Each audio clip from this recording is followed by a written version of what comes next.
all day long you could try and separate yourself from the people that have traumatized you, the things, the environments, or whatever it is, but it ends up leaving you living a very, very small life. And I just think that's really sad and almost unnecessary. And if we can know that, like we said, we have a choice and that we can protect ourselves and that we can listen to our inner voice and it is meaningful. And I think that's the work. That's the deepest, most important work. Because then at the end of the day, like even when I moved to Israel, officially I made Aliyah, I happened to speak to the lawyer that had represented me in my case. And she said to me, "Oh, I never thought you would come back to Israel.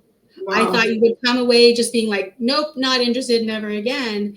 I always say to people, like, people are people. It doesn't matter what you look like. Like you and I look very different. Like a guy could be wearing a black hat, a shtreimel with payas, or, a woman could be in a bikini and whatever. And it doesn't really mean anything about them. There are good people, there are bad people, they're all people in between.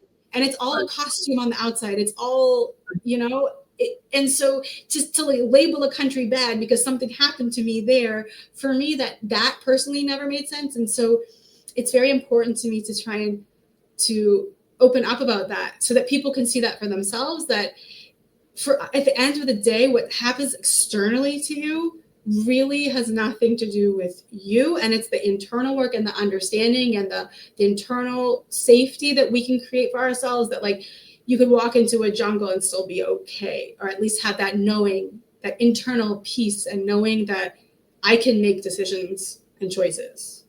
And that can't be taken away from me, no matter what happens.